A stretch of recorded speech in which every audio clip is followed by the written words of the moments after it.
I used to believe that once you hit 60, life settles down.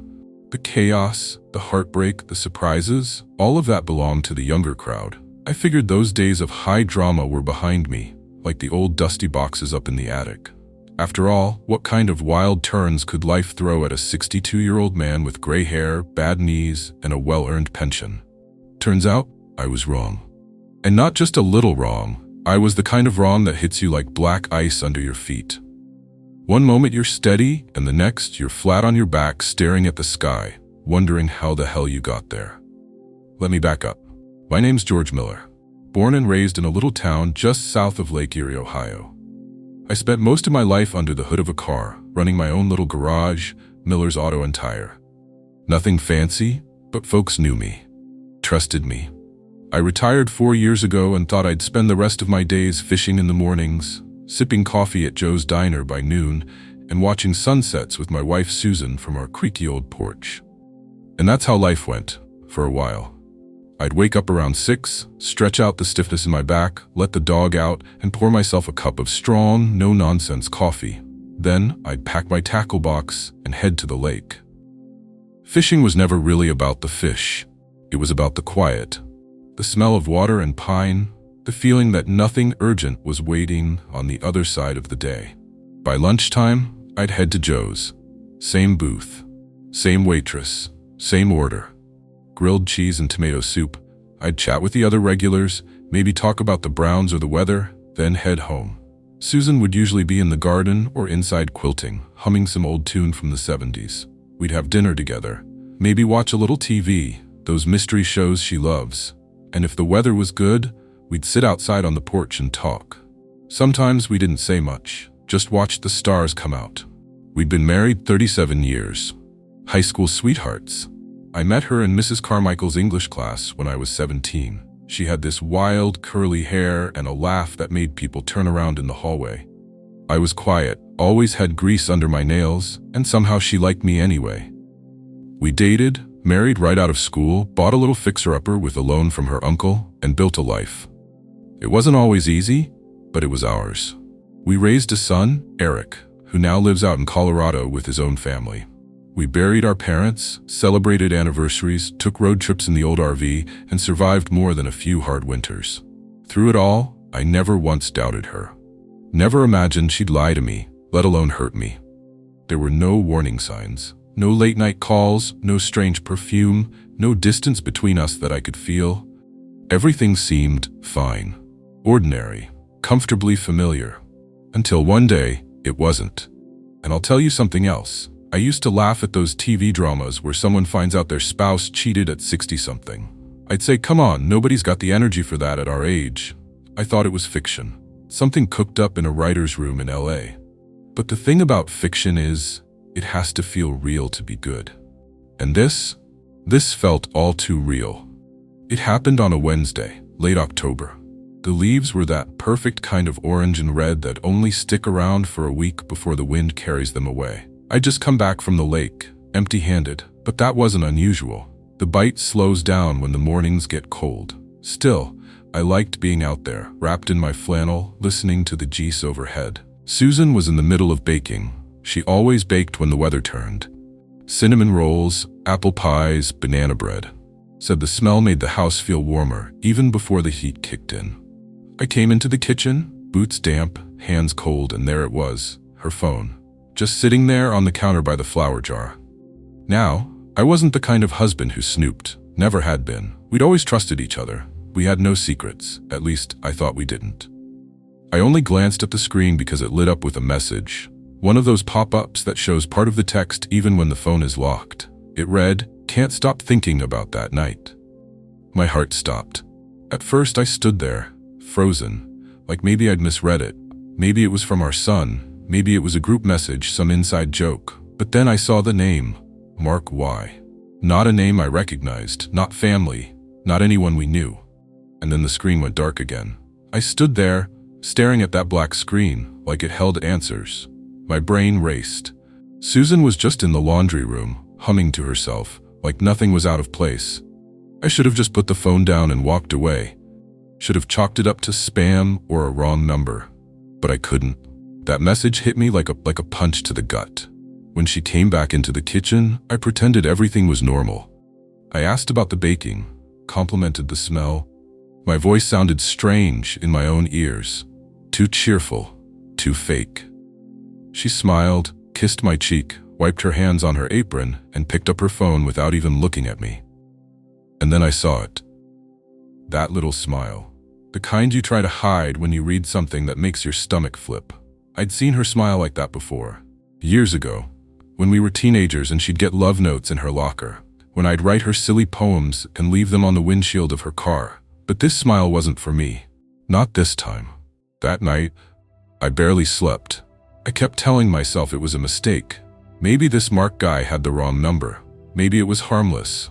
An old friend, some flirty joke that didn't mean anything. But then, little things started standing out. She started going to the grocery store more often. And not just for milk. She'd come home with bags of things we didn't even need. Quinoa, goat cheese, bottles of wine we never used to drink. Always brushed it off.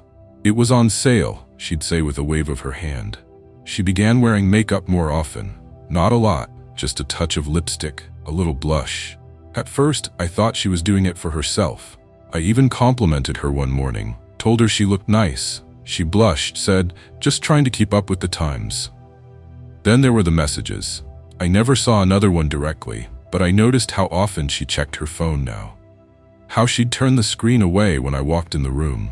How she'd giggle softly like a teenager again. Only it wasn't sweet this time. It was something else, something distant. And still, I told myself I was being paranoid. We'd been together almost 4 decades. People don't just walk away from that, do they? Not at 62. Not after building a life, raising a family, sharing every damn holiday, every tragedy, every joy. But something in my gut told me the truth had already arrived. It wasn't a storm rolling in, it was already here. Quiet, like fog slipping under the door. And I was just beginning to feel the cold. I held it in for days. I'd wake up next to her, watch her stir her coffee, hear her humming as she watered the plants. Everything looked normal. But it didn't feel normal. Not to me. I couldn't stop thinking about that message, about the way she smiled at her phone, about the way my chest felt tight every time she left the house. By Friday, I couldn't take it anymore. It was one of those crisp, blue sky mornings where everything outside looks too perfect, like the world's trying to distract you from what's breaking inside. I waited until after breakfast. She was rinsing the dishes, her back to me. I remember her wearing that soft green sweater I always liked, the one that made her eyes look like spring. I said her name gently. Susan? She turned, drying her hands. Yeah, hon? I could feel the tremble in my throat. Can I ask you something? She gave me a little nod, eyes calm, like she had no idea what was coming. I took a breath.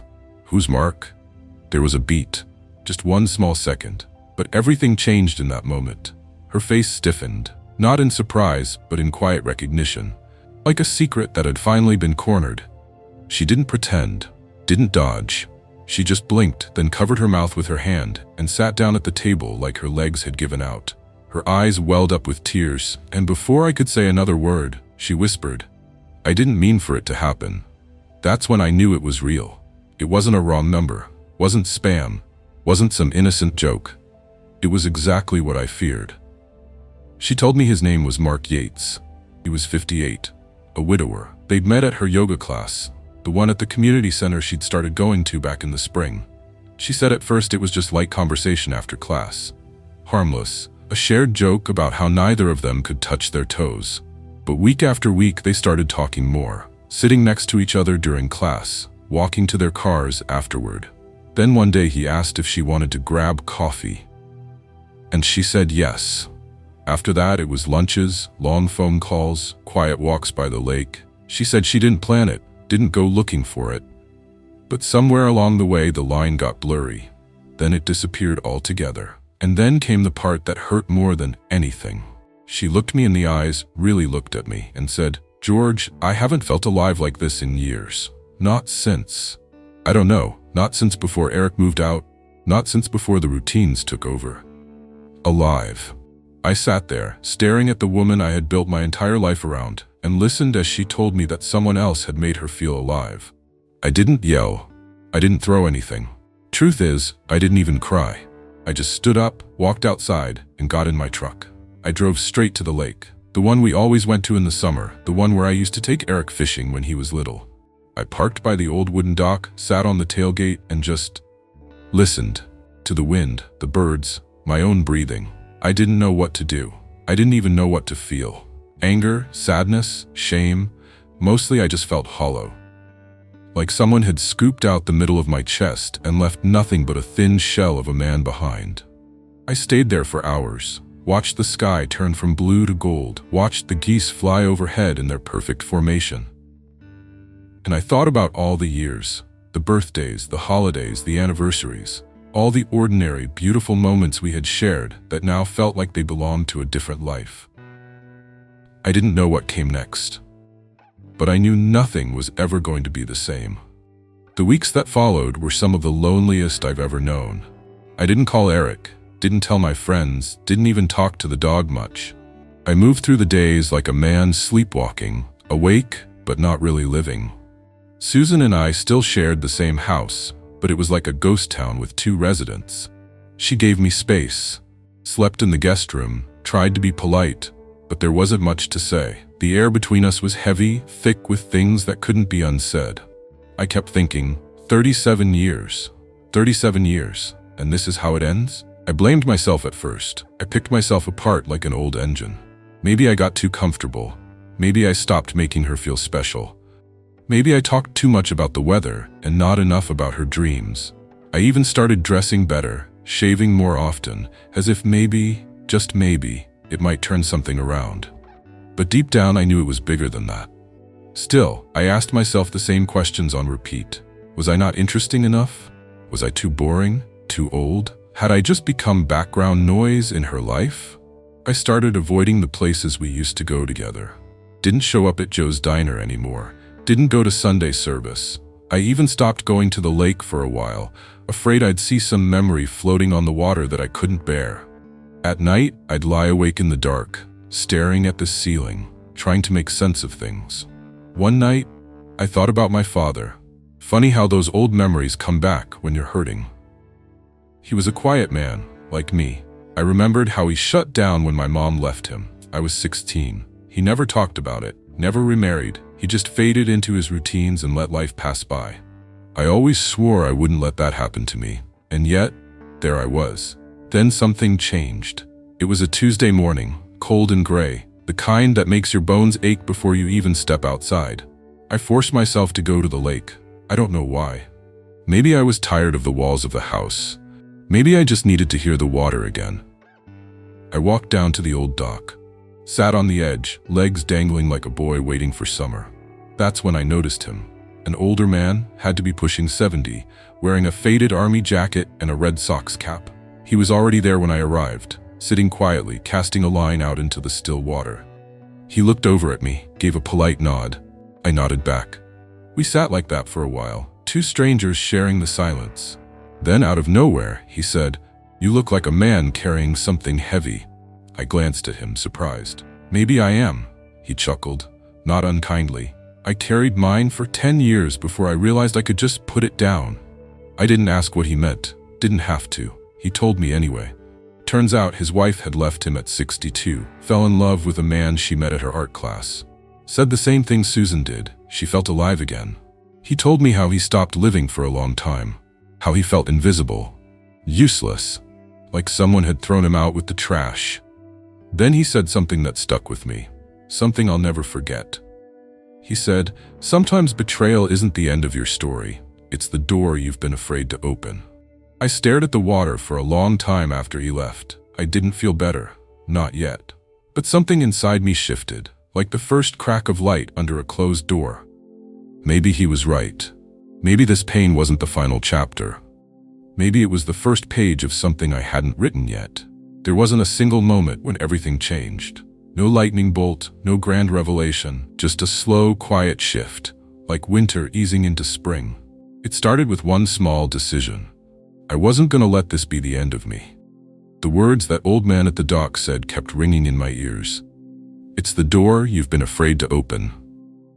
And I realized he was right. I'd been standing in the ruins of my old life, not because I had nowhere else to go, but because I was too afraid to build something new. So I opened the door. First, I signed up for the local fishing club. They met twice a month at a little rec hall down by the marina. Nothing fancy, just a bunch of old guys swapping stories, sharing tips, arguing about bait. But there was laughter, connection, something I hadn't felt in a while. Then I went to a veterans meeting.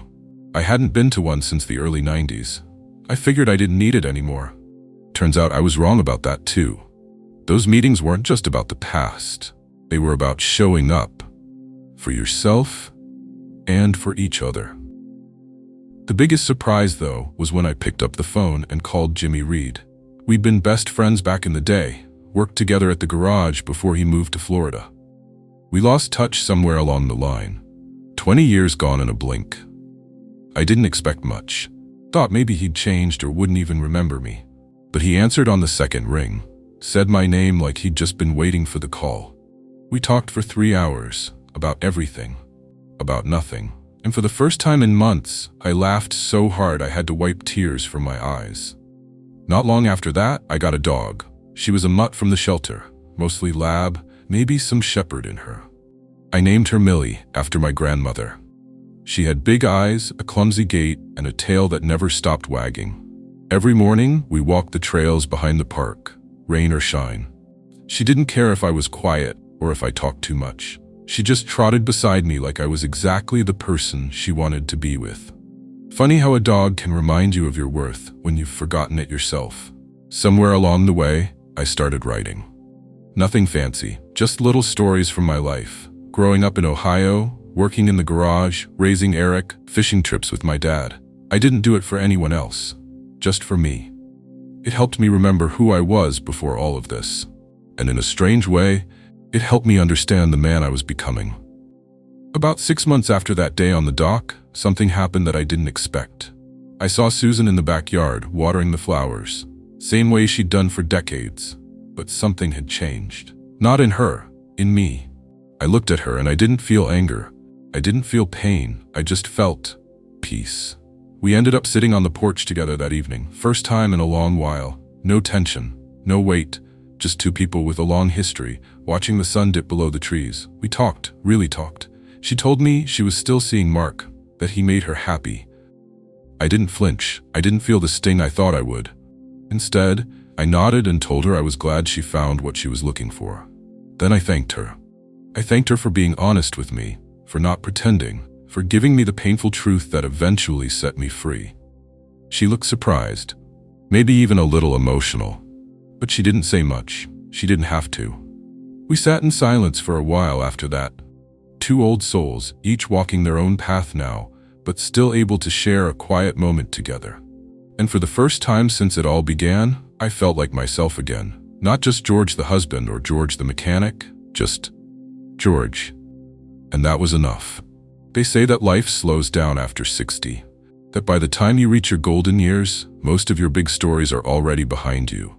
But if there's one thing I've learned, it's this. Even in old age, life still knows how to surprise you. 6 decades on this earth, and I thought I had it all figured out. A solid marriage.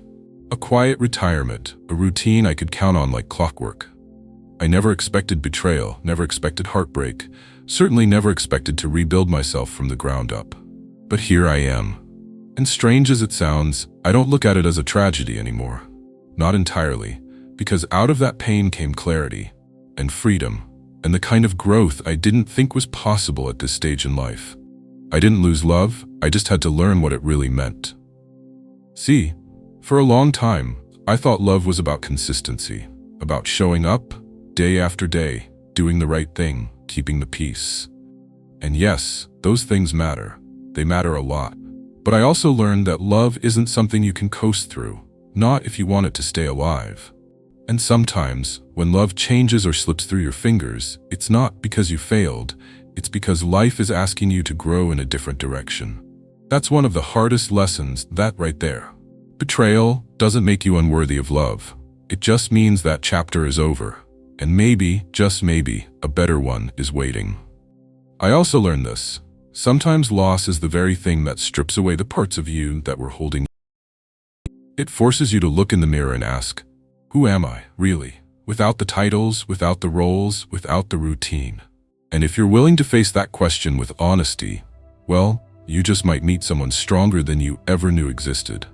Me? I started over. I reached out, I forgave, I laughed again, I built new habits, I made new memories. I even started telling my story, not just for myself, but maybe for someone like you reading this now, wondering if it's too late to heal. Let me tell you, from one old heart to another, it's never too late. It's never too late to begin again, to try something new, to reconnect with old friends, or pick up a pen and write. It's never too late to love your own company, or to find peace in quiet mornings and honest conversations. It's never too late to forgive, not for them, but for you. Because forgiveness isn't forgetting, it's letting go of the weight you were never meant to carry forever. Right now, I'm sitting on a folding chair at the edge of the lake, thermos of coffee in my hand. Millie curled up at my feet, snoring softly. The wind's just starting to pick up, rustling the trees, sending little ripples across the water. The sky's turning soft with morning light, and you know what? I'm smiling. Not because everything turned out perfect, but because I'm still here, still learning, still open to the unexpected, and because I know now, truly know, that my story isn't over. In fact, I think it's just beginning. Dear friends, if you like to listen to interesting audio stories, including from Reddit, then subscribe to the channel and like this video. See you soon.